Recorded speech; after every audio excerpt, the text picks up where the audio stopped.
जनता का और मतदाताओं का मैं बहुत बहुत आभार मानता हूं और हमारे कार्यकर्ताओं ने, मित्रों ने और मेरे समर्थकों ने रात दिन मेरे लिए परिश्रम किया है। उनको सबको बहुत बहुत धन्यवाद देता हूं। मीडिया के भी भाई और बहनें, उन्होंने भी चुनाव में मुझे सहयोग किया है, उनके प्रति भी आभार व्यक्त करता हूं। नागपुर को देश का सबसे सुंदर, स्वच्छ, प्रदूषण से मुक्त ऐसा नंबर 1 का शहर बनाने का सपना हमने देखा है।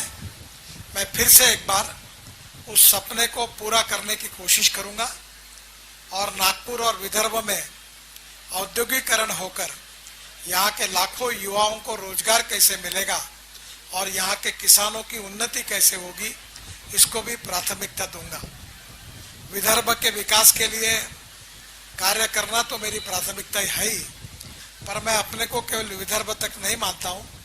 महाराष्ट्र और देश के विकास में जो जो कार्य करने का मुझे मौका मिलेगा, वो कार्य मैं पूरी तरह से करने की कोशिश करूंगा। फिर से एक बार नागपुर की जनता का, मतदाताओं का और हमारे कार्यकर्ताओं ने जो मेरे लिए परिश्रम किए, उनका बहुत बहुत धन्यवाद। नमस्कार।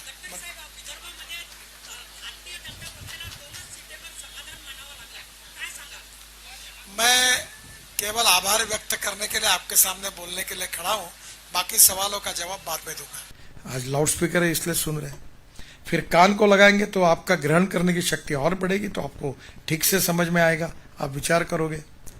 तो ये जो टेक्नोलॉजी है ये बदल रही है और टेक्नोलॉजी सस्टेनेबल डेवलपमेंट के लिए आवश्यक भी है, पर टेक्नोलॉजी के कारण नॉलेज को जैसे लोगों तक लेके जाएंगे तो नॉलेज का कन्वर्शन वेल्थ में होगा, वो एक मर्यादा है। पर उसके साथ साथ व्यक्ति निर्माण, समाज निर्माण, संस्कार, इसके आधार पर जो परिणाम होगा, जो शाश्वत मूल्य रामायण में थे, वो मूल्य जब घर घर जाएंगे और जब हमारे बच्चे देखेंगे कि जब दशरथ राजा ने निर्णय किया तो पिताजी की आज्ञा मानकर प्रभु रामचंद्र ने कहा नहीं, मैं वनवास जाऊंगा।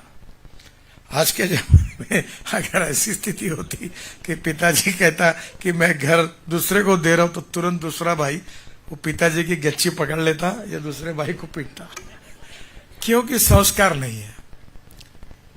माता पिता और गुरु के प्रति वो भाव नहीं है, और भाव विचारों से आता है, विचार किताबों में है, और किताबों से आए हुए विचारों से जो भाव से व्यक्ति के ऊपर संस्कार होता है, उसमें समाज में गुणात्मक परिवर्तन होता है।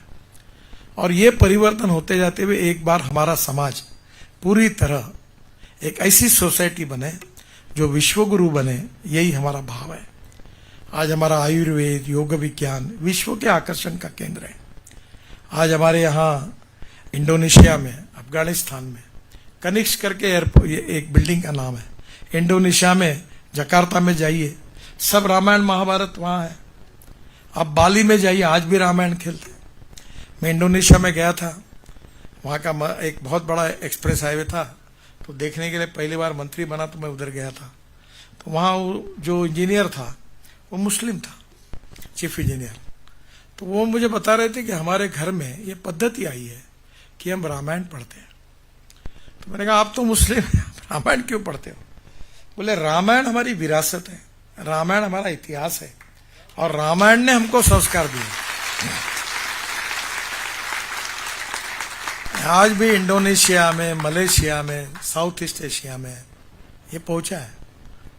और इसलिए मुझे बहुत खुशी है कि रामायण के श्रेष्ठत्व के बारे में कोई प्रश्न नहीं है, उसके यथार्थता के बारे में कोई सवाल नहीं है, पर उसको उचित प्रकार से टेक्नोलॉजी का उपयोग करके आम आदमी उसको हृदय में ग्रहण कर सके, इस टेक्नोलॉजी का उपयोग करके ये जो प्रयास है, यह सबसे अभिनंदनीय है। तो टेक्नोलॉजी के कारण आदमी को लगता है सुनना चाहिए। अगर कोई क्लिष्ट भाषा में भाषण देता है तो लोग बोलते हैं अच्छा भाषण हो, फिर समझ में नहीं आया।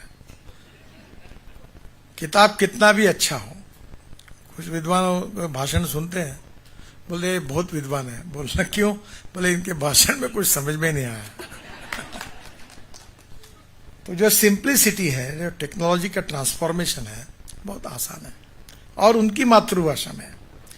एक बात जरूर है कि मैं इनको ये प्रार्थना करूंगा कि मैंने बहुत नागपुर में कम से कम 1,500 सीनियर सिटीजन और ऐसे लोगों की भजन मंडलियां थी, उनको मैंने तबला पेटी दी। और तबला पेटी इसलिए दी कि वो लोग भजन गाए और एक अच्छे रात को लोग बार में जाए, इधर जाए, इसके बजाय भजन का उनको नाद लगे।